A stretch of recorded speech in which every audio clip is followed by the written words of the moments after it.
প্ৰথম পৰ্যায়ৰ নিৰ্বাচনী প্ৰচাৰৰ অন্ত পৰিবলৈ মাজত মাত্ৰ কেইটামান ঘণ্টা নিৰ্বাচনী প্ৰচাৰৰ অন্তিম দিনা বিশ্বনাথত পদযাত্ৰা কৰিছে বিজেপিৰ প্ৰাৰ্থী পল্লৱ লোচন দাসে আৰু কংগ্ৰেছ প্ৰাৰ্থী ভি.কে. ভানুক তীব্ৰ সমালোচনা কৰে পল্লৱ লোচন দাসে আৰু এই পদযাত্ৰাত অংশগ্ৰহণ কৰে মন্ত্ৰী হিমন্ত বিশ্ব শৰ্মাই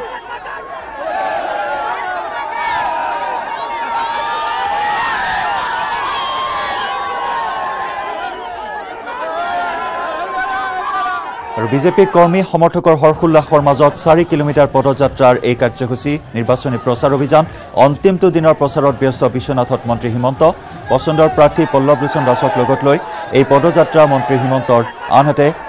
প্ৰতিদ্বন্দ্বী প্ৰাৰ্থী কংগ্ৰেছৰ ভি.কে. ভানুক তীব্ৰ সমালোচনা কৰে বিজেপিৰ প্ৰাৰ্থী পল্লৱ লোচন দাসে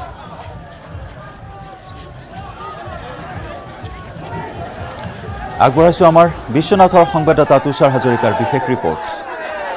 প্ৰাৰ্থী পল্লৱ লোচন দাস আছে তেওঁৰ লগত কিছু কথা পাতিবলৈ চেষ্টা কৰিম আজি যেহেতু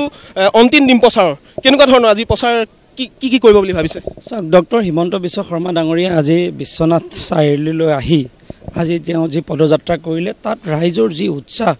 ৰাইজৰ যি সমৰ্থন ৰাইজৰ যি আশীৰ্বাদ আমি অভিভূত মই মোৰ অন্তৰৰ কোণৰ পৰা মই শ্ৰদ্ধা আৰু কৃতজ্ঞতা জনাইছোঁ বিশ্বনাথবাসী ৰাইজক ইমান অকুণ্ঠ মৰম আৰু সমৰ্থন আমাক আগবঢ়োৱাৰ বাবে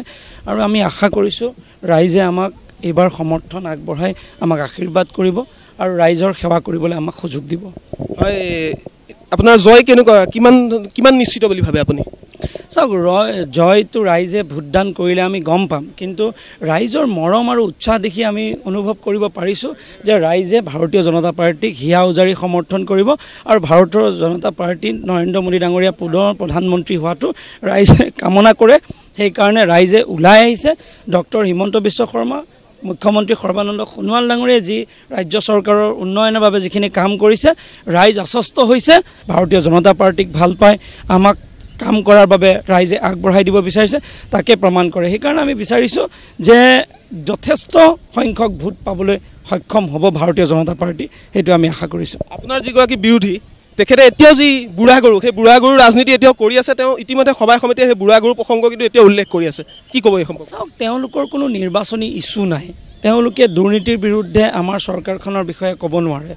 আমাৰ চৰকাৰখনে কাম কৰা নাই সেয়া ক'ব নোৱাৰে আমাৰ চৰকাৰখনে কিবা অন্যায় কৰিছে সেয়া ক'ব নোৱাৰে আমাৰ চৰকাৰখনৰ যিখিনি উন্নয়ন সেই উন্নয়নৰ বিৰুদ্ধে ক'বলৈ একো নাই তেওঁলোকৰ কোনো নিৰ্বাচনী ইছ্যু নাই কোনো পৰিকল্পনা নাই সেইকাৰণে ভি.কে. ভানুৰ দৰে এজন IAS অফিচাৰৰ ইছ্যু হৈ গৈছে যে বুঢ়া গৰু আৰু দ্বিতীয় ইছ্যু হৈ গৈছে তেওঁলোকৰ চাহ শ্ৰমিকৰ মজুৰি সম্পূৰ্ণ মিছা আৰু ভিত্তিহীন কথা এটা তেওঁ additional chief secretary labour welfare আছিলে কিন্তু তেওঁ যে এনেকুৱা মিছা কথা মাতিব পাৰে মই এইটো জীৱনত ভবা নাছিলোঁ মোৰ এতিয়া IAS অফিচাৰৰ ওপৰতে ধাৰণাৰ পৰিৱৰ্তন হৈ যাব মই ভাবোঁ ৰাইজে এইটো প্ৰত্যাখ্যান কৰিব আৰু ভাৰতীয় জনতা পাৰ্টীক সমৰ্থন আগবঢ়াব শেষত এটা কথাই সোধোঁ ভানুৱে চেলেঞ্জ কৰিছে যে আপোনাৰ সম্পত্তি আৰু তেওঁৰ সম্পত্তি CBI তদন্তৰ কথা কৈছে সেই সম্পৰ্কত আপুনি কি ক'ব তেওঁৰ গুগল যদি চাৰ্চ কৰে আপুনি দেখা পাব তেওঁৰ CBI ইনকুৱাৰী অলৰেডি আছে তেওঁ যেতিয়া YSR ৰেড্ডিৰ লগত কাম কৰিছে তাৰ পৰা তেওঁৰ ইনকুৱাৰী চলি আছে সেইটো কাৰণে তেওঁ CBI ইনকুৱাৰী খুব ভাল পায় সেইকাৰণে তেওঁৰ যিমান সম্পত্তি আছে এইটো অসমৰ ৰাইজে জানে তেওঁ কেনেকৈ